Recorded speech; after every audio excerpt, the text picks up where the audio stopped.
ലോകം അവസാനിക്കും. 1727 ഐസക് ന്യൂട്ടന്റെ മരണം. AD 1727 ഐസക് ന്യൂട്ടൻ മരിക്കുന്നത്. ഐസക് ന്യൂട്ടൻ എഴുതി വെച്ചിട്ടുണ്ട് 2068 ലോകാവസാനം സംഭവിച്ചിരിക്കുന്നു. എന്താ കേൾക്കേണ്ടത്? സയന്റിസ്റ്റ്, ലോകം കണ്ട സയന്റിസ്റ്റ്. നിങ്ങളെന്ത് അന്ന് നടക്കൂല എന്നല്ല പറയണത്. ഒരു സയന്റിസ്റ്റ് പറയുമ്പോൾ നമുക്ക് ഗവേഷണം നടത്താലോ. നിങ്ങളൊക്കെ എവിടെയാ? ഖിയാമത്ത് നാളിനെ പറഞ്ഞു കൊടുക്കാൻ വേണ്ടിയല്ലേ അമ്പിയാക്കൾ വന്ന്? നിങ്ങളെ പണി എന്താടാ മൂല്യന്മാരെ? എടാ മൂല്യരെ, നിന്റെ പണി എന്താ? NDA ജയിക്കോ UP ജയിക്കോ എന്ന് പറയല്ലോ. ഇവിടെ മലബാറിൽ 2 ചങ്ങായിമാർ ജയിക്കോ തോൽക്കോ എന്ന് പറയല്ലോ. തോറ്റാ കാണിച്ചരാ, ജയിച്ചാ കാണിച്ചരാ. ഇതൊക്കെ പറയാം ആരടങ്ങളൊക്കെ. അതൊക്കെയാണ് ഇവിടെ വിഷയം. AD 1727 ഐസക് ന്യൂട്ടന്റെ മരണം. എന്താണെങ്കിലും ന്യൂട്ടൻ ഭൗതിക ലോകത്തെ വിശദീകരിച്ച ശാസ്ത്രജ്ഞരിൽ ഒരാളാണല്ലോ. ന്യൂട്ടന് ശേഷം നൂറ്റാണ്ടുകൾ പറയപ്പെട്ട ഒരു പേരാണ് എന്ത്? Newtonian age. ഇന്നും ന്യൂട്ടന്റെ കാലാണ്. ന്യൂട്ടന്റെ തിയറികളെ മറികടക്കാൻ ഐൻസ്റ്റീൻ വന്നെങ്കിലും ഭാഗികമായി വന്നിട്ടുള്ളൂ. ഐൻസ്റ്റീൻ പോലും ന്യൂട്ടനെ പൂർണ്ണമായി പൊളിച്ചിട്ടില്ല. അപ്പോൾ ഇന്നും ഭൗതിക ലോകത്ത് മനസ്സിലായില്ല. ഹബീബ റസൂലുള്ളാഹ് പറഞ്ഞു ഉത്തുൽബുൽ ഇൽമ വലൗ ബിസ്സീൻ എന്ന് പറഞ്ഞിട്ടുണ്ടെങ്കിൽ അതിനൊരു അർത്ഥമുണ്ടല്ലോ. എന്ത്? ഭൗതിക ശാസ്ത്രം അല്ലാതെ എൻ്റെ അടുത്ത് ഇല്ലാത്ത വിജ്ഞാനം എന്നൊരു വിജ്ഞാനമല്ലല്ലോ. അതും റസൂലുള്ളാഹിന്റെ അടുത്തുണ്ട്. എന്നാൽ റസൂലുള്ളാഹിന്റെ മുഖ്യമായ പണി അതല്ല. മനസ്സിലായില്ലേ? ചൈനയിൽ നിന്നൊരു വിജ്ഞാനം മക്കത്തുനിന്ന് പഠിക്കാൻ പോകണമെങ്കിൽ അത് വേറൊരു വിജ്ഞാനമായിരിക്കുമല്ലോ. അതും പഠിക്കേണ്ടതുണ്ടല്ലോ. അതുകൊണ്ട് ചില കാര്യങ്ങൾ ലോകത്തുണ്ടായിട്ടുണ്ടല്ലോ. ഞാൻ ന്യൂട്ടൻ വലിയ ആളെന്ന് പറയല്ല, ഞാൻ ഇമ്മ കൂടുന്ന ആളെ എന്തുമല്ലെങ്കിൽ കൂടെ ചെയ്യുക. പുളിയൊറുമ്പിന്റെ കൂട് പോലെയാണ് ചില തലയെക്കെട്ടുകാർ. എന്ത് പറഞ്ഞാലും അതിൻ്റെ ലഫ്ലിൻ്റെ അതിൻ്റെ കുനിപ്പമ്മലാണ് കൂടും, വിഷയത്തിനെ തെറ്റിക്കും. ഇക്കൊല്ലത്തേക്കാൾ വലിയ ചൂടായിരിക്കും. പറയാ 2000 ഇപ്പൊ പുതിയ റിപ്പോർട്ട് വന്നു. എത്ര വലിയ AC ആണെങ്കിലും 2030 ഫലിക്കൂലാന്ന്. ഇതല്ലേ ഞങ്ങൾ ഇപ്പൊ പഠിക്കേണ്ടത്? എന്തിനാ പരിഹാരം? ഇത് തീർക്കങ്ങൾക്ക് കഴിയില്ല. അള്ളാഹുവിലേക്ക് തിരിച്ചോടുക. ഓരോ നാട്ടിൽ തിരഞ്ഞെടുപ്പ് നമ്മൾ അറിയാൻ തന്നെ പാടില്ല. നമ്മൾ തിരഞ്ഞെടുപ്പ് അറിഞ്ഞത് എന്തുകൊണ്ടാണ്? തിരഞ്ഞെടുപ്പ് അറിഞ്ഞത് എന്തുകൊണ്ടാണ്? നമുക്ക് അകത്തെ തിരഞ്ഞെടുപ്പില്ല, പുറത്തെ തിരഞ്ഞെടുപ്പേ ഉള്ളൂ. മൂല്യന്മാർ നാശമായ പിന്നെ ഞാനും നിങ്ങൾ നന്നാവൂ? മനുഷ്യന്മാർ ഇത്ര വലിപ്പുണ്ടല്ലോ. ഇതൊക്കെ ഒരു വിഷയമാണ് ലോകത്തെ വിഷയം എന്താ? ലോകത്തെ വിഷയം ലോകം അവസാനിക്കല. എന്തേ എൻ്റെ മൂല്യന്മാരെ കുറ്റം പറയുമ്പോൾ എനിക്ക് ദേഷ്യമുണ്ടോ? പോടെ ഇറങ്ങിയിട്ട് ഇതിൻ്റെ ക്ലാസ്സാണ്. മൂല്യന്മാർ അച്ചാരം വാങ്ങി വന്നിരിക്കുന്നു, പോയടെ പണി നോക്കിയിട്ട് ആരുടെ ഞങ്ങൾ പേടിപ്പിക്കണത്? ഞങ്ങളെ മൂല്യന്മാരല്ല, നിങ്ങൾക്ക് കുടുകൂടുക. മൂല്യന്മാർ തല്ലുവിടുക. പത്രത്തിലും സോഷ്യൽ മീഡിയയിലും ചൊൽപ്പിച്ചു ജയിപ്പിച്ചു സില്ലി കാര്യങ്ങൾ വർത്താനം പറഞ്ഞ പോത്തിൻ്റെ ബുദ്ധിയല്ല എനിക്കൊക്കെ ഉള്ളൂ. അതൊക്കെ വിഷയമല്ലേ? അതൊക്കെ അതിനേക്കാൾ വിഷയം തലകത്തും എന്താ മലകത്തുന്നു. ഓൻ്റെ മുടിക്ക് തീ പിടിച്ചപ്പോൾ അപ്പുറത്ത് ഓട കത്തുന്നതാണോ വിഷയം? പറഞ്ഞ കൈമാരെ എന്താണ് നോക്കിയിരിക്കണത്? എന്തേ നീ നാളെ ഇതിന് മറുപടി അറിയും. മൂപ്പര് എടാന്ന് വിളിച്ചു സദസ്സിലുള്ളവരെയാണ്. ഞാൻ എന്നെയും കൂടി കൂട്ടിയിട്ടാണ് എടാന്ന് വിളിച്ചു. വണ്ടി വീട് റഹ്മത്തുള്ളാഹിനെ പേടിപ്പിക്കണ ഒരു ആൺകുട്ടി ഇന്ന് ലോകത്തില്ല, എൻ്റെ റബ്ബല്ലാതെ. ഭീഷണല്ലേ എനിക്ക് നിങ്ങളാരും? എൻ്റെ റബ്ബിനെ സംരക്ഷിക്കുമ്പോൾ കൊല്ലുമ്പോൾ കൊല്ലും, മരിക്കും ജീവിക്കും ചെയ്യും. നിങ്ങളെ കാര്യം നിങ്ങളൊന്ന് വന്നിട്ടില്ല. എന്താ ഒരാളില്ലാതെ ഞാൻ ഈ ക്ലാസ് എടുത്താലേ? അതിനാണ് അല്ലാഹു എനിക്ക് കൊറോണ വന്നത്. ഞാനിവിടെ ക്ലാസ് എടുത്തിട്ടുണ്ട് ഒരു മനുഷ്യല്ലാതെ.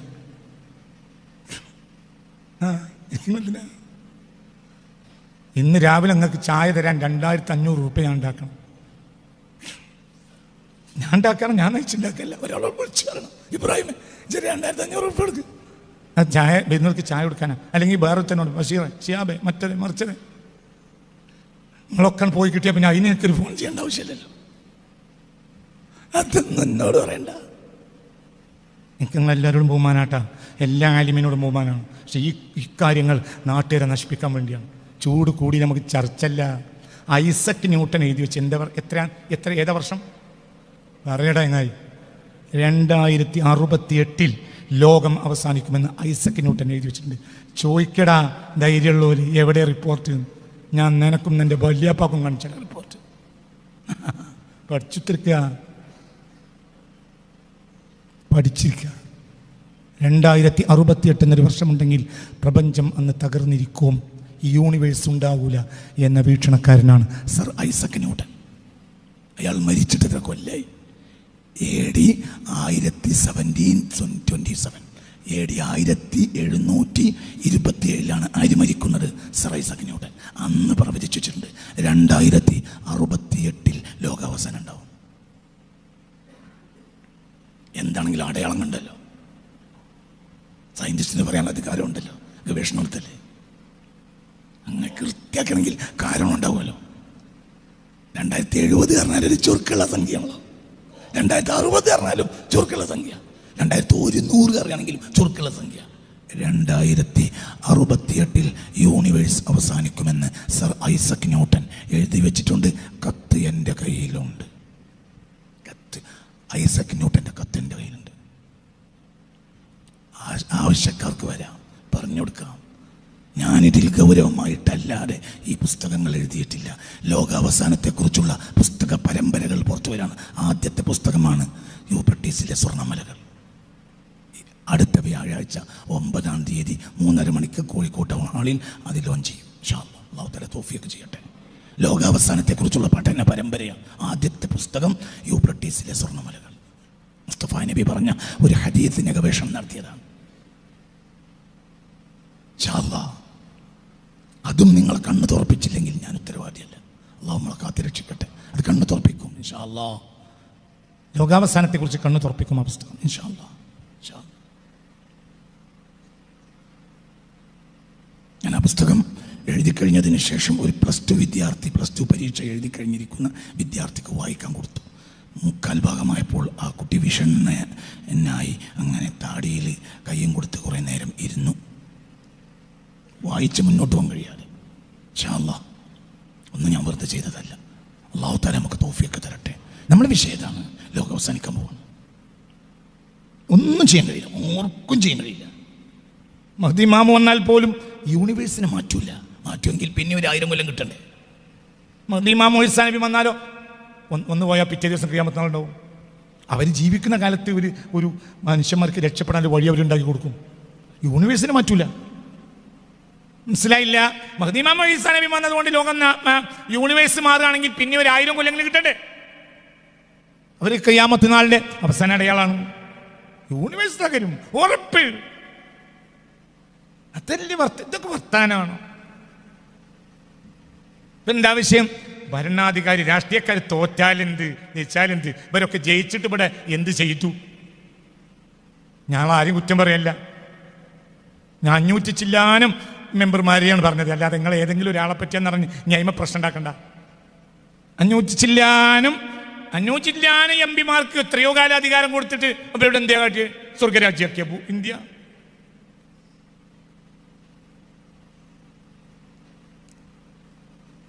കോരന കഞ്ഞി കുമ്പിളിൽ തന്നെ, അതന്നെ. ഇത്രയുള്ളൂ. വിഷയത്തിലേക്ക് തിരിച്ചു വരും. അപ്പൊ എന്താ ചിന്തി ഇതൊക്കെ ബഹുമാനിക്കലിന്റെ ഭാഗമാണ്. രാഷ്ട്രീയക്കാർക്ക് വേണ്ടി ധൈര്യം പറയുന്നത് അത് രാഷ്ട്രീയക്കാർ ബഹുമാനിക്കലിന്റെ ഭാഗമാണ്. വലിയ വിഷയങ്ങൾ അതൊക്കെ അവരുടെ വിഷയമല്ലേ? ഇത് നമ്മളെ വിഷയമാണോ? നമ്മുടെ വിഷയം ദീനല്ലേ? മനസ്സിലായില്ലേ? ഖൈറുൽ ഉമറാ മൻ യസൂറുൽ ഉലമാ. ഏറ്റവും നല്ല ഭരണാധികാരികൾ, ഏറ്റവും നല്ല രാഷ്ട്രീയ നേതാക്കന്മാർ ആരാണ്? മൻ യസൂറുൽ ഉലമാ, അല്ലാഹുവിനെ ഭയപ്പെടുന്ന ആലിമീങ്ങളെ സന്ദർശിക്കുന്നവരാണ്. അല്ലാതെ മലപ്പുറത്തും കോഴിക്കോടുള്ള തലീക്കെട്ടേരെ പോയി കാണുന്നവരാണ് എന്നതിനർത്ഥം വെക്കണ്ട. അല്ലാഹുവിനെ ഭയപ്പെടുന്നവർ ഉണ്ടെങ്കിൽ ഉണ്ടാവുമല്ലോ, ഉണ്ടാവും. നിങ്ങൾ പള്ളിൻ്റെ മൂലയിലൊക്കെ ദിക്റിഞ്ഞിരിക്കുന്ന സാലിഹ്യങ്ങൾ ഉണ്ടാവും, പത്രത്തിലൊന്നും പ്രത്യക്ഷപ്പെടാതെ. അല്ലാഹു നമ്മളെയൊക്കെ കാത്തിരക്ഷിക്കട്ടെ. വശറുൽ ഉലമാ മൻ യസൂറുൽ ഉമറാ. വശറുൽ ഉലമായി, ആലിമീങ്ങളിൽ ഏറ്റവും ബടക്കാച്ചികൾ.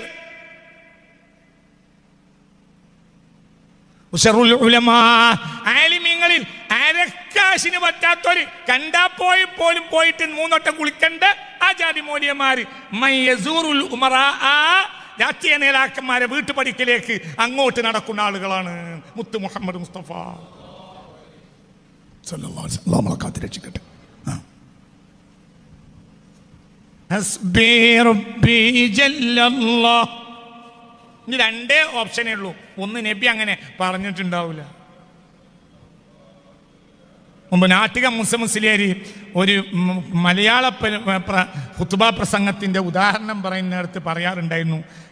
എന്ത് സാധാരണയായി ഒരു വെള്ളിയാഴ്ച മിമ്പർമ കയറി ഒരാൾ മലയാളത്തിൽ ഖുത്ബ പ്രസംഗം നടത്തുന്ന സമയത്ത് അയാൾ ഇങ്ങനെ പറഞ്ഞ് വന്നിട്ട് അതല്ലേ കവി പറഞ്ഞത് എന്ന് പറഞ്ഞിട്ട് കവി പറഞ്ഞത് പറയാൻ വേണ്ടി കവിത ചെല്ലാൻ വേണ്ടി നോക്കുമ്പോൾ അദ്ദേഹത്തിന് കവിത കിട്ടിയില്ല. അപ്പോൾ മിമ്പർമ തന്നെ ഓർമ്മിപ്പിക്കാൻ വേണ്ടിയിട്ട് കൊണ്ടുവന്ന് വെച്ച് ഡയറി എടുത്തിട്ട് അയാൾ മറിച്ചു.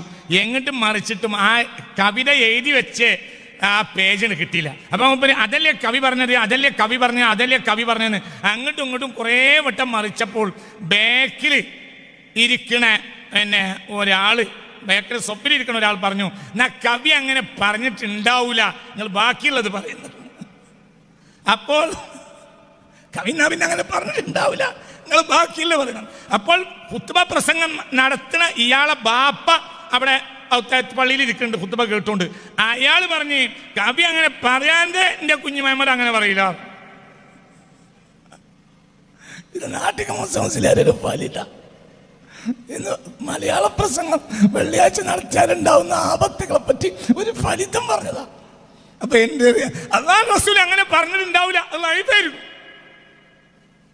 അല്ലെങ്കിൽ പറയാ നബിക്ക് അങ്ങനെ പറയേണ്ടിയിരുന്നില്ല, നമ്മളെ കാത്തിരക്ഷിക്കട്ടെ. നബിക്ക് അങ്ങനെ നബി ആയിഷ ബിബിയെ കെട്ടേണ്ടിയിരുന്നില്ല എന്ന് പറയുന്ന മുസ്ലിമീങ്ങളെയും ഞാൻ കണ്ടിട്ടുണ്ട്. നഊദു ബില്ലാഹ്. അല്ലാഹ് അത്തരം ആളുകളെ കാണുന്നതിന് തൊട്ട് അല്ലാഹു നമ്മളെ കാത്തിരക്ഷിക്കട്ടെ. നഊദു ബില്ലാഹി മിനശ് ശൈത്താൻ പറയും ആയിഷ ബിബി റസൂലുള്ളാഹി കെട്ടേണ്ടിയിരുന്നില്ല. ഇതുകൊണ്ടല്ലേ ഇപ്പോൾ ഈ പൊല്ലാപ്പൊക്കെ ഉണ്ടായത്. ഒരു മാപ്പിള പറയാ, നിസ്കരിക്കണ മാപ്പിള പറയാ. അള്ളാഹു കാത്തിരക്ഷിക്കട്ടെ. അവർക്ക് പറ അള്ളാഹു കാത്തിരക്ഷിക്കട്ടെ, അള്ളാഹു കാത്തിരക്ഷിക്കട്ടെ. ഇനി എന്തിനാണ് സംസ്കരിക്കുന്നത്? അള്ളാഹു തന്നെ നമ്മളെ കാത്തിരക്ഷിക്കട്ടെ. അവിടേക്ക് എത്തുക. നമുക്ക് ഏറ്റവും സന്തോഷം അള്ളാഹുവിൻ്റെ ഹബീബ് ആരെ കല്യാണം കഴിച്ചതാണ്. റസൂലുള്ള കല്യാണം കഴിച്ച ഒരു കന്യകയായ പെണ്ണുണ്ടെങ്കിൽ അത് ആയിഷ ബീബി റളിയല്ലാഹു അൻഹ. ആ ഉമ്മാനോടുള്ള സന്തോഷം നമുക്ക് തീർത്താൻ തീരൂല. എന്തുകൊണ്ട്? ആ കുഞ്ഞു പ്രായത്തിൽ ചെറുപ്പക്കാരിയായ സമയത്ത് അള്ളാഹുവിൻ്റെ ഹബീബിന് ഭാര്യയായി കൊടുത്തതിലുള്ള സന്തോഷം നമുക്ക് എത്രയാണ്. എന്തേ സന്തോഷമല്ലേ? റസൂലുള്ള ആയിഷ ബീബിയെ കെട്ടിയിൽ സന്തോഷമുള്ളവർക്കൊക്കെ കൈയൊണ്ടിക്കാം. എനിക്ക് 1000 സന്തോഷം. അള്ളാഹുവിൻ്റെ ഹബീബ് സല്ലല്ലാഹു അലൈഹി വസല്ലം അതല്ലേ സന്തോഷം, ഒരു മുഅ്മിനിൻ്റെ സന്തോഷം. ഒരു മുഅ്മിനിൻ്റെ ഏറ്റവും വലിയ ദുഃഖം ആയിഷ ബീവിയെ പറ്റി ഇല്ലാത്തത് പറഞ്ഞുണ്ടാക്കിയപ്പോൾ ഹബീബ റസൂലുള്ളാഹി കുറച്ച് സമയങ്ങൾ ആയിഷ ബീവിയുടെ വീട്ടിൽ പോയിട്ടില്ല. അത് ഭയങ്കര വിഷമം. അത് ഓർത്ത കരഞ്ഞോണം. റസൂലുള്ളാഹിന്റെ വിഷമം എത്ര ഇരിക്കും? സല്ലല്ലാഹു അലൈഹി വസല്ലം തിരിച്ചു പറയാൻ അപ്പം എന്ത് ചിന്തിക്ക്.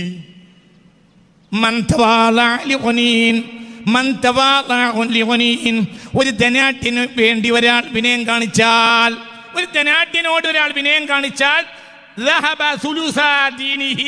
അവന്റെ ദീനിന്റെ 2/3 ഭാഗവും നഷ്ടപ്പെട്ടു എന്ന് പുണ്യ റസൂൽ. ഉറക്കപ്പറ പുണ്യ മുഹമ്മദ് മുസ്തഫ, മുത്ത് മുഹമ്മദ് മുസ്തഫ സല്ലല്ലാഹു അലൈഹി വസല്ലം. എന്താ കാര്യം? അപ്പോൾ അവന്റെ മനസ്സിൽ ആരല്ല? അല്ലാഹു അല്ല. ഇനി അവൻ നിങ്ങളെ യത്തീംഖാനയ്ക്ക് 1000 ചാക്ക് അരി എന്നാലോ അള്ളാഹുവിനെ നിയമത്തില്ലേ? ഞാൻ ബഹുമാനിച്ച ഓനെ നാശാക്കണം എന്തിനാ? ബഹുമാനിച്ച അന്നോ നാശവും. ബഹുമാനിക്കണ്ട, ബഹുമാനിച്ച അന്ന് നാശവും. വലിയ കിഴി കൊണ്ടുവന്നു, ചെറിയ കിഴി സിദ്ദീഖുൽ അക്ബർ കൊണ്ടുവന്നു. റസൂലുള്ളാഹി ആരെ പ്രശംസിച്ച്? റസൂലുള്ളാഹി പ്രശംസിച്ച് സിദ്ദീഖിനെ. ചെറിയ കിഴി കൊണ്ടുവന്ന ആളാണ് ആര് പ്രശംസിച്ച്? റസൂലുള്ളാഹി. വേണമെങ്കിൽ ഇങ്ങനെ പറയാലോ, ഏതാണ്ട് ഉമർ ഇബ്നു ഖത്താബിൻ്റെ കിഴിയൊക്കെ വളരെ ഉഷാറായി, സിദ്ദീഖിന് പിന്നെ ഇല്ലാത്തതുകൊണ്ടേയിരിക്കും. അങ്ങനെ പറഞ്ഞാലും ഒന്ന് ഒപ്പിക്കലായല്ലോ. അവരെ പറഞ്ഞില്ല. ഇതിന് മേലെ ആരെന്നെയാണ്? സിദ്ദീഖിന്. കാരണം സിദ്ദീഖിൻ്റെ കിഴി ചെറുതായത് സിദ്ദീഖിൻ്റെ വീട്ടിൽ ആര് മാത്രമേ ഇനിയുള്ളൂ? അള്ളാഹു റസൂലും ഉള്ളൂ. നിങ്ങളെ വീട്ടിലൊക്കെ ഇനിയും ബാക്കിയുണ്ട്, സിദ്ദീഖിൻ്റെ വീട്ടിൽ ഒന്നുമില്ല. അള്ളാഹു റസൂലും വീട്ടിൽ ബാക്കിയായാലാണ് ആവശ്യം. നിങ്ങളൊക്കെ മോശപ്പെട്ടവരാണ്. വലിയ കിഴി തന്നവരെയാണ് പറഞ്ഞത്. ഒരു കുത്തും ചെയ്തു. നിങ്ങളെ വീട്ടിലൊക്കെ ഉണ്ട്. സിദ്ദീഖിൻ്റെ വീട്ടിലോ? പറയാ സിദ്ദീഖിൻ്റെ വീട്ടിൽ ഞാൻ എന്തേ ഉള്ളൂ? പറ അള്ളാഹു റസൂല് ബാക്കിയുള്ളൂ. എങ്ങനെയുണ്ട്? ആവശ്യം അവിടെ ബാക്കിയാലല്ല, അല്ലെങ്കിൽ കൊണ്ടുവരലും അല്ല, പിന്നെന്താ? അല്ലാഹു റസൂലും അതല്ലേ പറയടോ. 1000 ചാക്ക് സിമന്റ് തന്നു, 1000 ചാക്ക് നെയ്ച്ചോറിനരി തന്നു. ബഹുമാനിക്കണതിനാ? അൽഹംദുലില്ലാഹ്, അല്ലാഹു അയാൾക്ക് പുറത്തു കൊടുക്കട്ടെ. നമ്മൾ തഹജ്ജുദ് നിസ്കരിച്ച് ഒറ്റയ്ക്ക് പറയാം, അയാൾ കേൾക്കും വേണ്ട, അത് കേട്ട അയാൾ അയ്മാശാവും. മനസ്സിലായില്ലേ? ഒന്നും വേണ്ട. ഞാൻ പരസ്യമായി പറയുന്നതിന് വിരോധം ഉണ്ടായിട്ടല്ല. ഇനി പരസ്യമായി പറഞ്ഞാലും പരസ്യമായി ദുആ ചെയ്താലും തെറ്റൊന്നുമല്ല. പക്ഷെ അവിടെയൊക്കെ നമ്മളെ നിയ്യത്ത് മാറുന്നത് നമ്മൾ ശ്രദ്ധിക്കണം. നിയ്യത്ത് ക്ലിയർ ആക്കിയിടണം. പിന്നെ പരസ്യം പറ്റും, സിർറൻ വഅലാനിയ, രഹസ്യം പറ്റും. മനസ്സിലായില്ലേ? ചിന്തി ഹബീബായ റസൂലുള്ളാഹ്. ഞാൻ ഹദീസ് പറഞ്ഞു തരട്ടെ. ഞാനൊരു ഹദീസ് പറഞ്ഞു തരട്ടെ. ഇന്നത്തെ ക്ലാസ്സിലേക്ക് 2 ഹദീസ്. ഒരു ഹദീസ് ഇപ്പോൾ കഴിഞ്ഞു, ഇനി ഹദീസും കൂടി പറഞ്ഞുതരാം. ഞങ്ങളോട് പറഞ്ഞല്ലോ എന്ത്? പരസ്യമായും പ്രശംസിക്കുന്ന തെറ്റൊന്നുമില്ല, പക്ഷെ ക്ലിയർ ആവണം, ഇല്ലെങ്കിൽ അതുകൊണ്ട് നാശവും. അള്ളാഹിന്റെ ഹബീബ് സല്ലല്ലാഹു അലൈഹി വസല്ലം അബൂദർദാ റളിയല്ലാഹു അൻഹുവിനോട് പറഞ്ഞ ഒരു ഹദീസ് ഞാൻ നിങ്ങൾക്ക് പറഞ്ഞു തരാം. ഒരു ബൈത്തിൽ ഓർക്കെ. ഹസ്ബി റബ്ബി ജല്ലല്ലാഹ് മാ ഫീ ഖൽബി ഗൈറുല്ലാഹ് അലൻ നബി സല്ലല്ലാഹു ലാ ഇലാഹ ഇല്ലല്ലാഹ് ഹസ്ബി റബ്ബി ജല്ലല്ലാഹ്.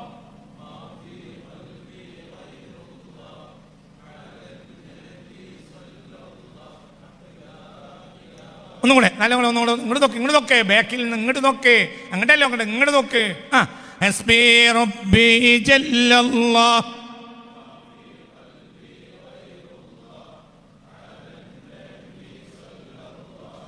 ലാ ഇലാഹ ഇല്ലല്ലാഹ് അല്ലാഹ് അല്ലാഹ് അല്ലാഹു അല്ലാഹ് അല്ലാഹ് അല്ലാഹു അല്ലാഹ് അല്ലാഹ് അല്ലാഹു അലൈഹി തവക്കൽ അല്ലാഹ് അല്ലാഹ് അല്ലാഹു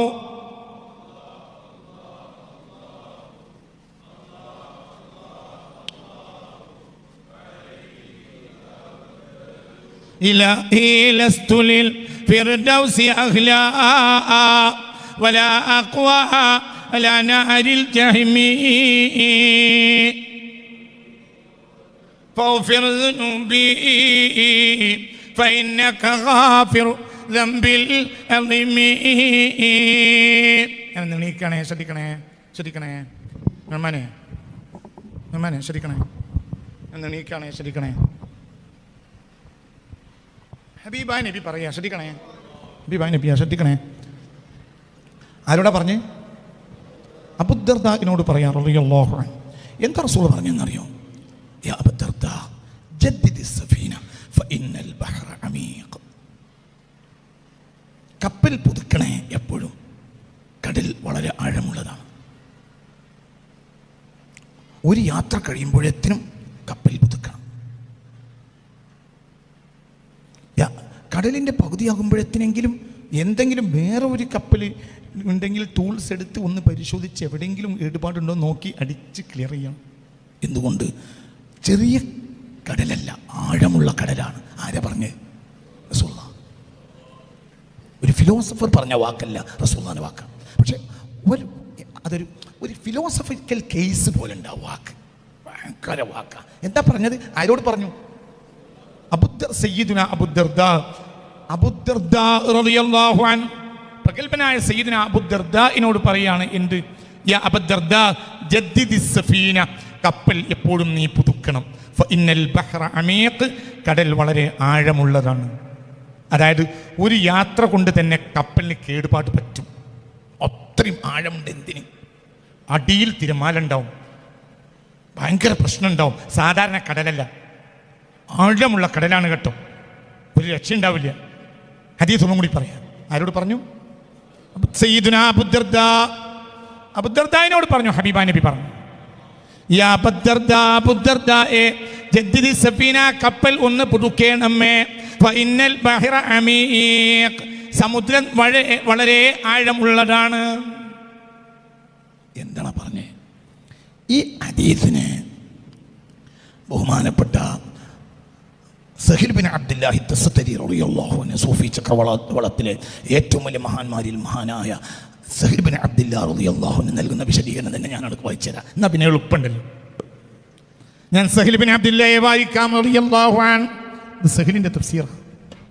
സൂറത്തുൽ ലുഖ്മാനിലാണ് ഈ ഹദീസ് കൊണ്ടുവരുന്നത്. ഈ ഹദീസ് ബഹുമാനപ്പെട്ട സഹീലിന്റെ തഫ്സീറാണ് റളിയല്ലാഹു അൻഹു. ഞാൻ പറഞ്ഞ ലോകം കണ്ട ഖുർആൻ വ്യാഖ്യാതാക്കളിലും സൂഫികളിലും ഏറ്റവും മുൻനിരക്കാരനാണ് സഹീൽ ഇബ്നു അബ്ദില്ലാഹ് റളിയല്ലാഹു അൻഹു. അത്രയും വലിയ ആളാണ്. അവരുടെ മഹത്വം എത്രയോ ഞാൻ ഈ ക്ലാസ്സിൽ പറഞ്ഞിട്ടുണ്ട്. അത്രയും വലിയ മഹാനാണ് ആര്? സഹീൽ ഇബ്നു അബ്ദില്ലാഹ് റളിയല്ലാഹു അൻഹു. അവരുടെ തഫ്സീറാണ് ഈ കാണുന്നത്. സഹീലിന്റെ തഫ്സീർ, തസത്തരിയുടെ തഫ്സീറാണ് റളിയല്ലാഹു അൻഹു. എന്താ പറയുന്നറിയോ? ഇത് സൂറത്തുൽ ലുഖ്മാന്റെ വ്യാഖ്യാനത്തിൽ, സൂറത്തുൽ ലുഖ്മാൻ അല്ല, സൂറത്തുൽ റൂമിന്റെ വ്യാഖ്യാനത്തിൽ അവർ ഈ ഹദീസ് കൊണ്ടുവരിക. എന്താ പറയുന്നത്? ഖാലൻ നബി സല്ലല്ലാഹു അലൈഹി വസല്ലം, ഹബീബായ നബി സല്ലല്ലാഹു അലൈഹി വസല്ലം അബൂദർദാഇനോട് പറഞ്ഞു, അബൂദർദായെ ജദ്ദിദി സഫീന, കപ്പൽ പുതുക്കേണമേ. കപ്പൽ എപ്പോഴും പുതിയതാക്കണം കേട്ടോ. ഫഇന്നൽ ബഹ്റ അമീഖ്, സമുദ്രം വളരെ വളരെ ആഴമുള്ളതാണ്. അമീഖ് അമീഖ് അമീഖ് അമീഖ് അമീഖ് അമീഖ്. അമീഖിന്റെ അർത്ഥം ഏറെ ആഴമുള്ളതെന്നാണ്. ലഈം, ഏറെ നീചൻ. ലഈം ലഈം ലഈം ലഈം ലഈം ലഈം. അക്കീൽ, ആക്കിൽ, തിന്നുന്നവൻ. അക്കീൽ, പെരുന്തീച്ചക്കാരൻ. നായിം, ഉറങ്ങുന്നവൻ. നഈം, ഉറക്കൻ. അവന് പണി എന്താണ് പറയാ? ഉറക്കൻ. 4 മണിക്കൂർ 8 മണിക്കൂർ ഉറങ്ങിയതുകൊണ്ട് ഉറക്കൻ അറിയില്ലല്ലോ. ഓണ് ഫുൾ ടൈം പണി എന്തുതന്നെയാണ്. നേരം വിളിക്കണവരെ സുബഹി ബാങ്ക് കൊടുത്തിട്ട് ഉറങ്ങിയിട്ട് പെണ്ണുങ്ങൾ അവിടുന്ന് ചവിട്ടി വിളിച്ചിട്ട് എണീറ്റു. അങ്ങനെ പോകുന്ന സുഖത്തിലാക്കാത്ത സുബഹി ഒപ്പിച്ച് നിസ്കരിച്ചു. ഭാര്യയ്ക്ക് ക്ലാസ്സിന് വരണമെന്നുണ്ട്. അങ്ങനെ പെണ്ണുങ്ങൾ നിർബന്ധ പ്രകാരം മോട്ടോർ സൈക്കിൾ എടുത്ത് പോന്നു. അതിൻ്റെ ഇടയിൽ തന്നെ വളവിൽ അങ്ങോട്ട് കൊണ്ടും തെറ്റുമ്പഴത്തിന് നിങ്ങൾ ഉറങ്ങിയാണോ വണ്ടി കൊണ്ടെന്ന് വെച്ച്. അങ്ങനെ ഏതായാലും ഇവിടെ എത്തി. ഏതെങ്കിലും നല്ല ബാക്കിൽ നല്ല സൗകര്യമുള്ളടത്ത് ചാരിയിരുന്നു. മൂപ്പര് പിന്നെ ആ പണി തന്നെ തുടങ്ങി. അങ്ങനെയാണ് ആ മൂപ്പർക്കാണ് എന്ത് പറയാം, ഓർക്കൻ.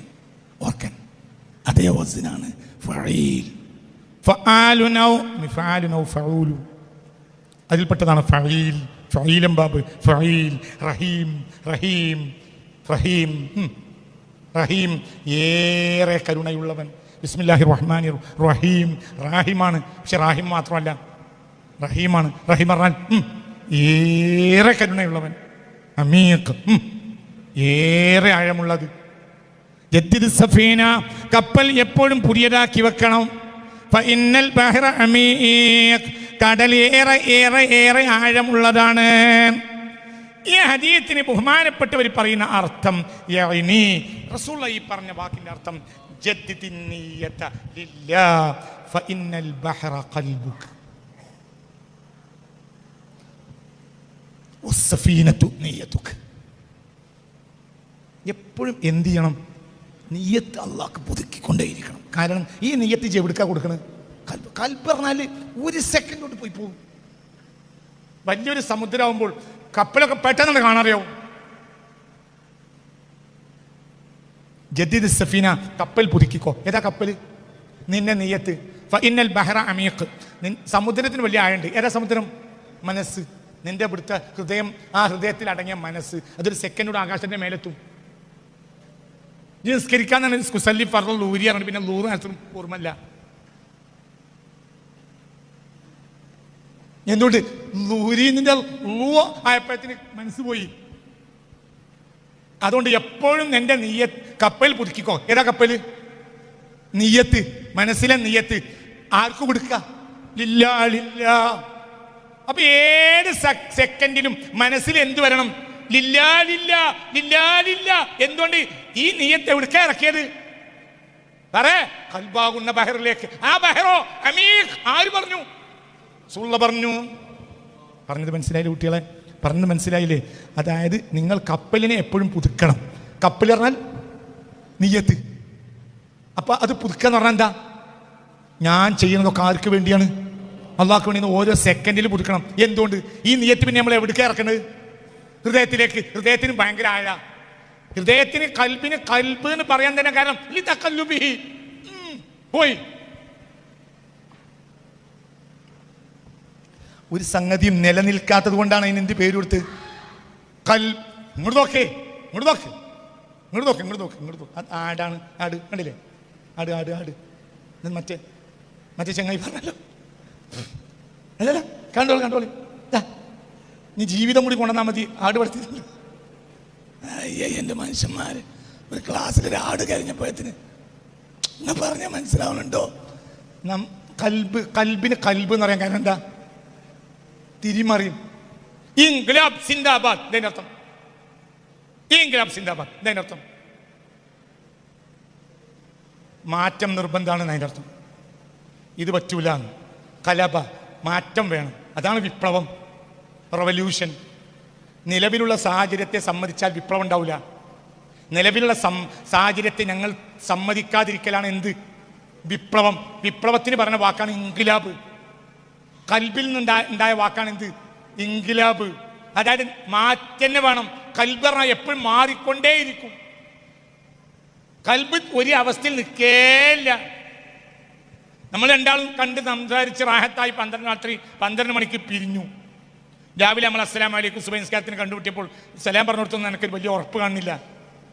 അപ്പോഴത്തേന് എനിക്ക് ഡൗട്ടാവും. എന്ത്? അവൻ്റെ പെണ്ണുങ്ങൾ എന്തോ എന്നെ പറ്റി പറഞ്ഞു കൊടുത്തു. പിന്നെ വേറെ ആളെ കാണാൻ സാധ്യതയില്ല. പക്ഷെ എൻ്റെ പെണ്ണുങ്ങൾ ചിലപ്പോൾ എന്നോടുള്ള ദേഷ്യം കാരണം അവൻ്റെ പെണ്ണുങ്ങൾക്ക് ഫോൺ ചെയ്തിട്ടുണ്ടാവും. ചിലപ്പോൾ നല്ലോണം ഊതി കൊടുത്തിട്ടുണ്ടാവും. പിന്നെ നമ്മൾ രണ്ടാൾ നിസ്കാരം കഴിഞ്ഞിട്ട് ഒറ്റയ്ക്ക് ഒപ്പം ചായക്ക് പോയി. ചായ കുടിക്കണതിൻ്റെ ഇടയിൽ ഞാൻ എന്തിനും ഒരു അവസ്ഥ ഉണ്ടാക്കും. പറഞ്ഞ് എന്ത് പറയും? പിന്നെ എന്നോട് എനിക്കൊരു പറയാനുള്ളത്, നമ്മളെ ബന്ധം നിലക്കണമെങ്കിൽ പെണ്ണുങ്ങൾ പറഞ്ഞ കേൾക്കരുത് ആദ്യം. എനിക്ക് ഇവിടെ എന്താ ഉണ്ടായത്? അല്ല ഉണ്ടായിട്ടില്ല എന്ന് ആദ്യം പറയാം. അങ്ങനെ പറയും. പിന്നെ അവസാനം പറയും പറഞ്ഞത് ശരിയാണ്. എന്ത്? ഇന്നലെ പെണ്ണുങ്ങൾ കുറച്ച് വർത്താനം പറഞ്ഞ് നിങ്ങൾ എന്തിനാ യാതും പാലും മുപ്പരപ്പം നടക്കണം എന്ന് പറഞ്ഞ് ഞാൻ എനിക്കത് എൻ്റെ മുഖം കണ്ടപ്പോൾ തന്നെ മനസ്സിലായി. പറഞ്ഞ മനസ്സിലായോ? അത് അപ്പത്തിന് തിരിയും. പറഞ്ഞ അതന്നെ അതാണ്. അത് തന്നെ മനുഷ്യന്റെ കൽബ്. പ്രത്യേകിച്ചും ചിരിച്ചുകൊണ്ട് ചതിക്കാൻ കഴിയുന്ന ഒരൊറ്റ ജീവി ആകാശഭൂമികൾക്കിടയിലുള്ളത് മനുഷ്യൻ മാത്രമാണ്. ഈ ലോകത്തെ ഏറ്റവും അത്ഭുതപ്പെട്ട ജീവിയെ കാണാൻ പോകുന്നുണ്ടെങ്കിൽ ഈ ആഫ്രിക്കയിൽ ഇപ്പം ഒട്ടാമസിനെ കാണാൻ പോകണ്ട. ആരെ കണ്ടോ? മനുഷ്യനെ കണ്ടു. മനുഷ്യൻ ചിരിച്ച് ചതിക്കും. ഇപ്പൊ പൊട്ടാമാസ് ചിരിച്ച് ചതിക്കൂല. സിംഹം ചിരിച്ച് ചതിക്കൂല. സിംഹം എന്നെ കാണുമ്പോഴത്തിന് എൻ്റെ അർത്ഥം ഞാൻ നിന്നെ തിന്നാൻ ഉദ്ദേശിച്ചിട്ടുണ്ട്, പായണമെങ്കിൽ പാഞ്ഞു. അതേ സമയത്ത് സിംഹം എന്ത് പറയില്ല?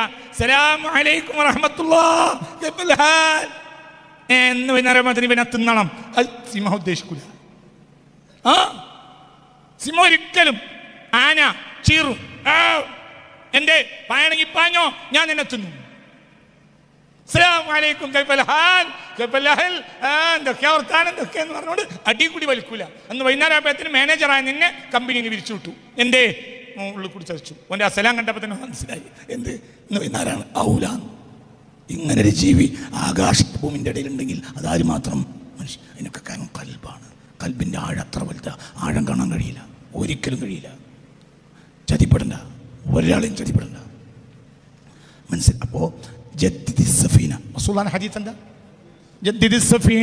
കപ്പൽ എപ്പോഴും പുതുക്കിക്കോ. എന്താ കപ്പൽ പുതുക്കുക എന്ന് പറഞ്ഞ അർത്ഥം എന്താ? നിന്റെ കൽബിനെ ആർക്ക് കൊടുത്തു? ഞാനീ ചെയ്യുന്നതൊക്കെ ആർക്ക് വേണ്ടി? എന്നിട്ട് പരിസരത്ത് നോക്കുക. അള്ളാഹ്ക്ക് പറ്റാത്ത എന്തെങ്കിലും ചെയ്യുന്നുണ്ടോ? വേഗം മാറുക. എന്നിട്ട് അത് വേഗം എടുക്കിറക്കുക കൽബിലേക്ക്. ഒരു സെക്കൻഡൊന്നും അതിന് വേണ്ട ഇറക്കാൻ.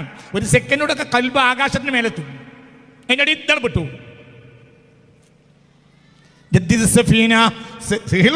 വ്യാഖ്യാനാണ് കപ്പലിനെ നീ എപ്പോഴും പുതുക്കണം. മുസ്തഫ നബി പറഞ്ഞു, സമുദ്രത്തിന് വളരെ ആഴമുണ്ട്. ഈ പറഞ്ഞ ഹദീസിന്റെ അർത്ഥം അവർ പറയാണ്, റസൂൽ അവിടെ ഉദ്ദേശിച്ചത് എപ്പോഴും നിന്റെ നിയ്യത്തിനെ പുതുക്കണം. ആർക്ക്? അല്ലാഹ്. പുതുക്കി വെക്കണം. എന്തുകൊണ്ട്? നിന്റെ ഹൃദയത്തിന് അത്രയും ആഴുണ്ട്. അള്ളാഹ്ക്ക് വേണ്ടി ഇന്ന് നമ്മൾ പണി തുടങ്ങിയത് ഇന്ന് വൈകുന്നേരം ആകുമ്പോഴത്തേന് ശൈത്താൻ വേണ്ടിയാവും. ഇന്ന് ഉച്ചയാകുമ്പോഴത്തേന് ശൈത്താനാവും. ഇന്ന് 10 മണിയാകുമ്പോഴത്തേന് ശൈത്താനാവും. ഇന്ന് 9 മണിയാകുമ്പോൾ ശൈത്താനാവും. കാരണം അത്രയും ആഴമുണ്ട്. എന്തിന്? കപ്പലിൻ്റെ ഉള്ളിൽ മുങ്ങി.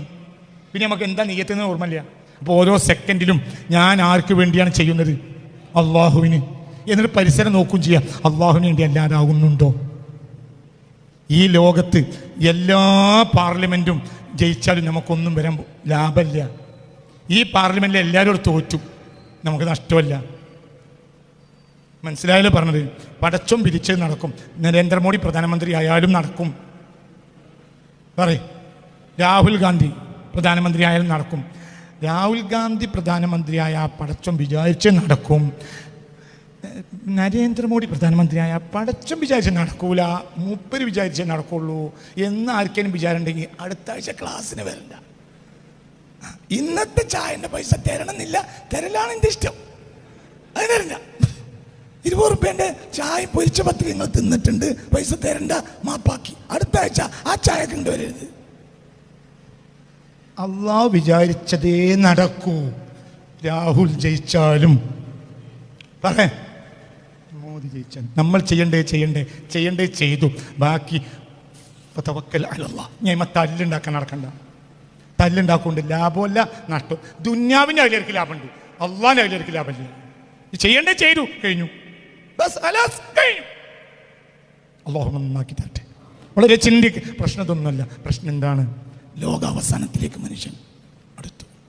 ഞങ്ങളോട് 100 വട്ടം പറഞ്ഞിട്ടുണ്ട് 2100 എന്നൊരു വർഷം ഭൂമിയിൽ ഉണ്ടാവുമോ എന്ന് എനിക്ക് സംശയമാണ്. പല വട്ടം പറഞ്ഞിട്ടുണ്ടോ അല്ലേ? എത്ര ആയിരക്കണക്കിന് പ്രസംഗങ്ങളിൽ പറഞ്ഞിട്ടുണ്ട്. 2100 ഒരു കലണ്ടർ ഭൂമിയിൽ ഇറങ്ങുമോ എന്ന് എനിക്ക് സംശയമാണ്. സാധ്യത കുറവാണ്, സാധ്യത വളരെ കുറവാണ്. ലോകം അവസാനിക്കാനാണ്. അതല്ലേ പ്രശ്നം. 1,24,000 അമ്പിയാക്കന്മാർ എന്തിനെ പേടിപ്പിക്കാൻ വന്നതാ? പറ കുട്ടി, എന്ത് പഠിപ്പിക്കാനാണ് വന്ന്? ഖിയാമത്ത് നാൾ 114 ഖുർആൻ സൂറത്തിൽ 114 ഏറ്റവും കൂടുതൽ പേരുള്ള വിഷയം ഏതാ? ഖിയാമത്ത് നാൾ. അൽ ഗാശിയ എന്താ അർത്ഥം? ഖിയാമത്ത് നാൾ. അൽ വാഖിഅ എന്താ അർത്ഥം? ഖിയാമത്ത് നാൾ. അന്നബ് എന്താ അർത്ഥം? ഖിയാമത്ത് നാൾ. അൽ ദാരിയാത്തി എന്താ ഉദ്ദേശം? ഖിയാമത്ത് നാൾ. അൽ മുർസലാത്തി എന്താ ഉദ്ദേശം? പറമോനെ, ഖിയാമത്ത് നാൾ. പിന്നെ പച്ച മലയാളം പോലെ അൽ ഖിയാമ, ഇതൊക്കെ ഖിയാമത്ത് നാൾ. പിന്നെ അൽ ഖിയാമ മനസ്സിലായില്ല? അൽ ഗാശിയ എന്താ അർത്ഥം? എല്ലാത്തിനെയും മൂടുന്നത്. എന്താ? ഖിയാമത്ത് നാൾ. എല്ലാം ഖിയാമത്ത്. അൽ ഇൻഷിഖാഖ് എന്താ അർത്ഥം? പരട ചങ്ങതി, ഖിയാമത്ത് നാൾ. അൽ ഇൻഫിത്താർ എന്താ അർത്ഥം? ഖിയാമത്ത് നാൾ. അൻ നാസിയാത്തി എന്താ അർത്ഥം?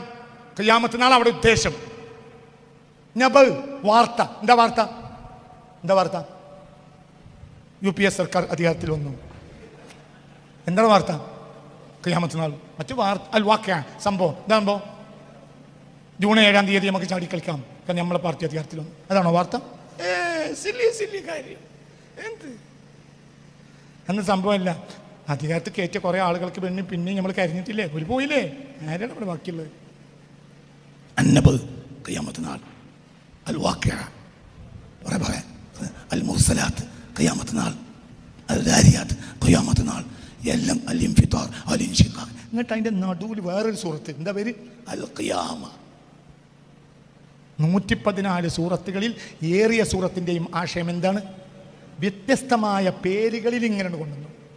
കുഞ്ഞാപ്പ, മാനു, നിമാന്, കൊന്തുണ്ണി, ഫൈസൽ ഇടയിലുണ്ട്. കൊന്തുണ്ണിന്ന് മൂപ്പർ തന്നെ പറയാ, കുഞ്ഞാപ്പാന്ന് മൂപ്പർ തന്നെ പറയാ, കുഞ്ഞിമാനു എന്ന് മൂപ്പർ തന്നെ പറയാ, ഇണ്ണിമാന് എന്ന് പറയും മൂപ്പർ തന്നെ പറയാ, അമ്മായിന്ന് മൂപ്പർക്ക് പേരുണ്ട് അങ്ങാടിയിൽ ഒക്കെ. പിന്നെ ഫൈസൽ എന്നും പറഞ്ഞു. ഇവിടെ ഒരു ഫൈസലിൻ്റെ അവനെ പറ്റിയല്ല കേട്ടാ, മനസ്സിലായില്ലേ? എന്നതുപോലെ ഖുർആനിലെ കൂടുതൽ സൂറത്തിൻ്റെയും ആശയം ഖിയാമത്ത് അടിയിൽ നിന്ന് പൊട്ടിച്ചു. എന്തിനെ? അൽ ഖിയാമ. ലാ ഉഖ്സിമു ബിയൗമിൽ ഖിയാമ. അസ്സൽസല ഖിയാമത്ത് നാൾ. അൽ വാഖിഅ, അൽ ഖാരിഅ, അൽ ഹാഖ. 1, 2, 10, 20 ഒന്നുമല്ല. അൽ ഹാഖ എന്താ? അടി. എന്തടി? തമ്മിലടി. പ്രതിപക്ഷവും ഭരണപക്ഷവും അടിയോ? പറയടോ, പറയങ്ങായി. സതീശനും പിണറായി വിജയനും തമ്മിലടിയോ? അടി. എന്തിനടി? ഗ്രഹങ്ങളുടെ കൂട്ടിമുട്ടല്ല അടി. അതാണ് അടി. ഇവലടി എന്ന് പറഞ്ഞാൽ പുറത്തേക്കും അടിക്കുക, ഉള്ളിൽ തന്നെ എന്താവും? ഒലി അങ്ങന്മാരോ? അപ്പോൾ അതിന് ഒരു വിഷയമല്ല. മനസ്സിലായില്ലേ? ചോറ് വെച്ചിട്ടില്ലായിരുന്നു, പുരയിൽ കഞ്ഞി വെച്ചിട്ടില്ല. ആ സമയത്താണ് കുഞ്ഞായി മുസ്ലിയാർ ചെലവിന് വന്നത്. അതിൽ ഭർത്താവിന് ദേഷ്യം വന്നു. ഭാര്യ പോയിട്ട് അടിച്ച് മുസ്ലിയാരുട്ടി പൊരയിൽ വന്നിട്ട് ഈ നേരം വരെ കഞ്ഞിച്ചില്ലേ ടേ എന്നടിച്ച് അതിൽ ചേറിക്കൊണ്ടിരിക്കുന്ന മുറം ഭാര്യ പെണ്ണുങ്ങളാണ്ട് താഴത്ത് കിട്ടി കരഞ്ഞ്. അപ്പൊ കുഞ്ഞായി മുസ്ലിയാർ പറഞ്ഞ്, നിങ്ങൾ ഇന്ത്യ കഞ്ഞിൻ്റെ കാര്യത്തിൽ ബേജാറാകണ്ട, ഞാൻ ക്ഷമിച്ചോളാം, ഞാൻ പോയിക്കോളാം, അതിൽ തല്ലുണ്ടാക്കില്ല എന്നാണ് കുഞ്ഞായി മുസ്ലിയാർ ഇറങ്ങിപ്പോയി. കുഞ്ഞായി മുസ്ലിയാർ പോയി കഴിഞ്ഞെന്ന് ബോധ്യപ്പെട്ടപ്പോൾ ഭർത്താവ് പറഞ്ഞു, എൻ്റെ ചുമരിൻ്റെ അടി അങ്ങനെ ഉണ്ടായിരുന്നു. ചുമര് മട്ടേന്നാണ് അടിച്ച്. അപ്പൊ പറഞ്ഞു, 1 മണി അരി പോകാതെ ഞാൻ മുറട്ടത് എങ്ങനെ ഉണ്ടായിരുന്നു ചോദിച്ചു. അപ്പൊ കുഞ്ഞായി മോലിയർ പറഞ്ഞ്, ആരും കാണാതെ കുഞ്ഞായ്മ പോകാതെ എങ്ങനെ ഉണ്ടായിരുന്നു എന്ന് ചോദിച്ചു. കുഞ്ഞായി മോലിയർ അപ്പുറത്ത് നിൽക്കുന്നുണ്ട്.